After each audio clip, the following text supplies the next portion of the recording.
Last time, we saw what was going on with the Frieza Force, as well as the Saiyans. Now that the Saiyans are back on Earth trying to utilize Goku's power, how's that going to affect everything with Frieza? We'll be seeing all that and more in this fourth part of What If Goku Went Super Saiyan Early. Goku is pretty surprised to hear that this is actually related to him being a Saiyan. He thought so before, but he could never really confirm it, considering the fact that Raditz seemed to have no clue of what it was. It does make sense, and it's nice to actually have it confirmed for now. This also does really help in another aspect too. Given the fact that this is something related to the Saiyans, well, Goku realized that he needs the Saiyans' help for it, at least in terms of trying to get more info out of it. Now, they don't really know much about it either, but if anything, they'd at least know more than Goku does, because Goku just learned of what a Super Saiyan is today. Before then, he didn't even know of the name. This at least kind of helps strengthen their alliance, but in reality, Goku has way more info about Super Saiyan than them. He has had it for a while, and he's been practicing with it for a while too. By this point in the story, given how long he's had it, he's definitely got Grade 4 by now. Full mastery over the form. He's not as strong as he was in the Cell Saga with Grade 4, but he actually might be more experienced with Super Saiyan by now than he was in that arc, given how long he's had it. The Saiyans don't really have much info, rather than the fact that this used to be some sort of legend and they can never confirm if it was real or not. They didn't even know if the Super Saiyan was a person, a constant state of being for a particular Saiyan, or just a regular transformation. And now that they're discussing this, Raditz asks about Gohan. Has he ever trained, or showcased a power like Goku's? Goku jokingly says that he's surprised to see Raditz cares about his nephew. Obviously, he does know that Raditz is only asking because he's interested in Gohan's strength, and Nappa butts in too. He thinks that hybrid Saiyans have even greater potential than regular pure Saiyans. Before hearing about Goku, he thought a hybrid Saiyan would be what they needed to actually get a Super Saiyan. But it looks like that's not the case now. And now that they mention it, Piccolo's actually pretty curious too. He's there and he's been listening in this whole time. Again, he's really there as an enemy of my enemy situation, but now he's just there for the info. No one's ever gotten to see Gohan's rage, and he doesn't train with them, at least not as intensely as they train, so no one really knows the extent of Gohan's power here. Goku has had him learn the basics of martial arts, but they never taught Gohan to truly fight. Also, they never thought Gohan would actually fight alongside them, because first of all, as much as Goku would love to train Gohan, Chi-Chi was kind of against it, especially right now. And not to mention, the current things that they're setting out to do, Goku feels like it's a little bit too much for Gohan considering he's still a kid. Now, maybe later on he'd be capable of this type of stuff, and Goku does wonder if Gohan will be able to become a Super Saiyan eventually as well. Of course, he's confident in his son and thinks that maybe in the future he'll be pretty strong, but since the fight with Raditz went so differently, they've never seen Gohan's true strength. Goku has seen him do weird things here and there, but for the most part, he's never overtly seen anything that's made him think that Gohan's actually really strong right now. Vegeta was kind of hoping for that too. It seems like the kid hasn't had any opportunity to show his true potential yet, if there actually is any true potential there. But as it is now, his power level's probably way too low for anything. So he's more focused on Kakarot's power because they can actually see it firsthand. They can see he's a Super Saiyan, and he has such great power and control with it too.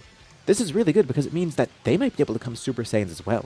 Since Super Saiyan appears to be a transformation, one utilized by a low-class Saiyan no less, that means they all should be able to use it as well. Especially Raditz because he's related to Goku, so if Goku has the opportunity to do this, then Raditz should be able to. He's the most genetically similar to Goku. As for Vegeta and Nappa, their higher classes and their higher power, well, it makes them confident that they'd be able to do it eventually too. Although, Vegeta's still really surprised to see that a low-class Saiyan was able to get this strong, and seeing that he was surpassed by a low-class Saiyan too. It's such a strange thing. He's not the strongest Saiyan at the moment, and even disregarding Super Saiyan, Goku's just stronger than him as is. Vegeta has a lot on his mind from this, but most importantly, he knows now that he wants to become a Super Saiyan, and he's going to do anything in his power to do so. Not to mention, they kind of need to have it to defeat Frieza. Goku is really strong as is, but they don't know if it's going to be enough to fight Frieza because they don't know the true extent of his power, and on top of that, they'd love to be able to fight themselves as well. But there's a pretty big issue. They might be short on time. Frieza's definitely going to be coming to Earth soon, and they don't know when. It could be within a few weeks, it could be within a few months, it could be a few years. They don't know for sure. Well, if they really are short on time, Goku does have a few ideas of what to do. Mainly, the Room of Spirit and Time. It's a place where they can get a year's worth of training within a day. Normal people can't usually withstand it, but these Saiyans seem pretty tough, so maybe they should be able to withstand it. Besides, they don't even need to be in there for the full year. If the Saiyans can't handle it, they can at least test it out for a month or so. Vegeta also mentions Earth's gravity is way too weak. It's going to make their training go slower. Krillin wonders if Bulma's able to do something about that. All the Saiyans then look at him because this is the first time he talked, and Krillin gets kind of scared. Now, he's really going to have to push Bulma to make something because these Saiyans expect it out of him. He shouldn't have talked. These guys are way too intimidating for him. But Goku says that's a great idea. He never even considered that and thinks Krillin's onto something here. Of course, they will need Bulma's help and they don't know if she can even do something like this. But he tells Krillin that's an amazing idea. He'd love to try that as well. Gravity training sounds awesome. The Saiyans are brought up to the lookout and they do some brief training there. The rest of the group, of course, still isn't too trusting of the Saiyans, but thankfully, Goku's there so no matter what, they're going to be able to stop the Saiyans. Strangely enough, Kami then gets contacted by someone. It's King Kai. He's surprised that King Kai's reaching out to him, but King Kai mentions that Frieza's on his way to Earth. and he is pretty worried. Thankfully, he knows nothing of the Dragon Balls here yet, but King Kai sees an opportunity. This could be a chance to stop Frieza, and that would be beneficial for everybody in the galaxy. So, he wants to help out however little he can. He says he'd be willing to take on a student. Well, besides anyone in Vegeta's crew. Of course, Goku's the best pick for this, but Kami says Goku probably shouldn't leave because he's the best insurance they have against the Saiyans. If Goku's gone, who knows what the Saiyans would be up to. They're only allies here because they have a common enemy.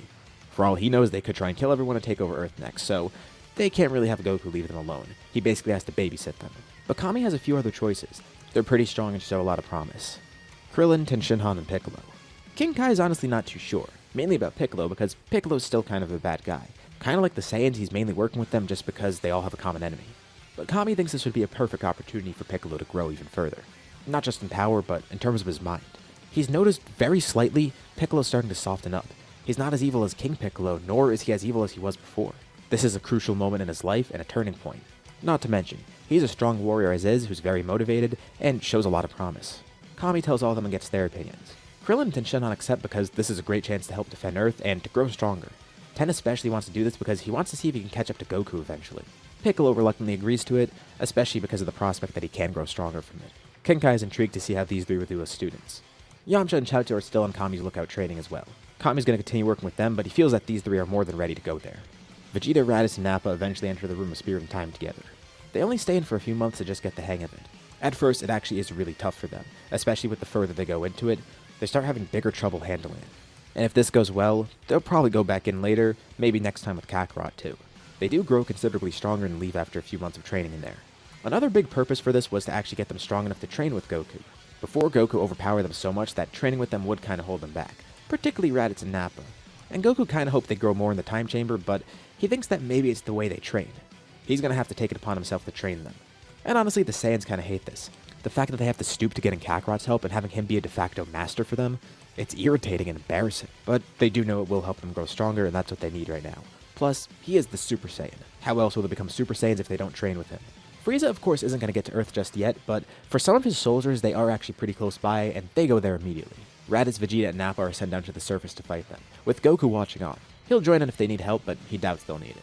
This will be a good way for Goku to see how they fight, because he gets to see them in action, in a real fight for once. It's a couple dozen Frieza Force soldiers. Most aren't really that strong, but there are a few who have power levels in the 5 digits. And Goku's pretty impressed with how the Saiyans fight. They're able to defeat all the Frieza Force soldiers, and they don't even need to turn Great Ape. Before, Raditz and Nappa definitely would have needed to. They even want to compare their power levels at the moment, but Goku says not to rely on that. He relies on Sense and Ki first of all, and second of all, basing their power off numbers isn't always going to be reliable. That's why Raditz initially thought Goku was way weaker when he first came to Earth. He could see how truly differently these Saiyans think. They're clearly very battle smart, especially Vegeta. And Goku knew the Saiyans were very different from him, but he sees that they have completely different philosophies in terms of battle. Their styles of combat are completely different too. They fight so differently, and for different goals. Well, at least one thing they have in common is the fact that they all enjoy battle. So, that's one aspect they share. Meanwhile, training begins on King Kai's planet. King Kai's not sure how much time they have here, but maybe he will have enough time before Frieza arrives to teach them some things. But he could tell Piccolo's going to be kind of a problem. Not in terms of raw power. He's actually the first one to adjust to the gravity here. But in terms of swallowing his pride and training under King Kai. Piccolo's never had a master before. He's been his own master. He's molded his own life and learned his own techniques. Everything he's done is self-taught. But King Kai tells him that might actually be holding him back. King Kai can see the drive that Krillin and Tenshinhan have. But he asks Piccolo, why does he truly want to grow? He knows that he wants to defeat Goku one day, but beyond that, there's something more to it, isn't there? It is related to Piccolo not being able to beat Goku. He never was able to beat Goku before. He never even came close. In the World Tournament, he got completely embarrassed. Not to mention, Goku was holding back there just so he could have some sort of fun. At first, Piccolo's motive for wanting to beat Goku was vengeance. But over those 5 years, thinking to himself in solitude, and training to become stronger than before, he came to realize that he also felt insufficient. He felt weak. He feels like he's destined to do more. Goku represents all of his shortcomings. His pride's been shattered multiple times just by thinking about this and watching Goku fight. And King Kai could see what he means. And he could tell Piccolo's genuine about this. He could still tell that Piccolo has evil intentions and isn't really a good guy all around right now, but still, that's all suppressed. Slowly over time, Piccolo's been growing more and more into actually wanting to be a real warrior. Years ago, he just wanted to get revenge and take over Earth. But now, he's focused more on self-improvement for his own sake, and not just to dominate the planet and kill all his enemies. He assures Piccolo that he has the potential to grow here, but if he truly wants to be a rival to Goku, he's going to have to change the way he thinks. He's going to have to change his heart. As for the other two, he doesn't doubt that they'll be able to do this. But the thing is, Piccolo will probably have an issue with this. He does have a really good technique, his ultimate move that he created. He knows Piccolo is never going to be a purely good person. It's really tough to make anyone that in the first place. And maybe this can work without him even being fully good. But it gives Piccolo this as a goal. Try and work towards being able to use this technique. He'll need to rework himself completely. And even if he can't learn this ultimate move, he can learn some other things. Piccolo begins his training with the others. Honestly, King Kai doubts he'll be able to ever do the Spirit Bomb. Unless Piccolo somehow works around it and creates his own method of doing it, because he's still going to have evil in his heart. But King Kai told him all this because it could be a really good motivator. And who knows, one day he might actually be able to pull it off. In the meantime, at the very least, he could work on Kaioken. Piccolo promises to himself that he's going to catch up to Goku and beat him one day. Tenshinhan and Krillin kind of have the same motives as well. All part of a friendly rivalry, of course. And even Piccolo to some extent. It's not out of sheer hatred, it's just out of wanting to better himself. Back on Earth, Goku continues training with the Saiyans.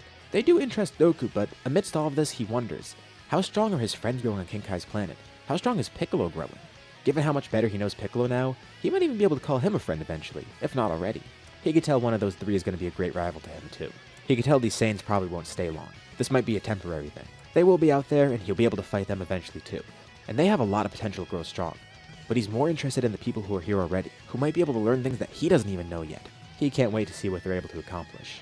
The Saiyans briefly go back in the Room of Spirit and Time, this time with Goku there. They're able to handle it much better, and they push through it. What kind of Saiyans are they if they can't handle this type of intense training? This is what's going to make them become Super Saiyan in their eyes. Vegeta especially is pushing himself hard. A low-class warrior surpassing him, that doesn't sit right with him. As the prince, he's got to be as strong as possible. Not just to prove himself to the others as being the strongest, but also to prove it to himself. This is a necessity for him. No matter what it takes, he's going to become a Super Saiyan, and he's going to be able to defeat Frieza. Goku can definitely see their drive. And still, it's so strange for him to see how different these Saiyans are from him. All the while, Frieza gets ever so closer to Earth. He wished they knew before so they didn't waste time, and he wishes that they could just head there directly. But again, he still has other responsibilities to take care of. Besides, whatever's awaiting him on Earth, it's not going to be able to stand up against him. A Saiyan revolt, even if one of them is a Super Saiyan or something, or even if all of them are Super Saiyans, it's not going to matter. He will win here. He is going to put an end to this. No matter what, he's going to come out on the top victorious. With Frieza inching closer to Earth, this is where we'll leave off for now. What'd you guys think about this part, and what's going to happen next time? Leave your thoughts and suggestions in the comments below. I'd love to see what you guys think. As usual, be sure to drop a like and subscribe if you haven't already. It really does help out the channel and shows me you want to see more videos like this. Anyways, thank you all for watching, and I'll see you all in my next video.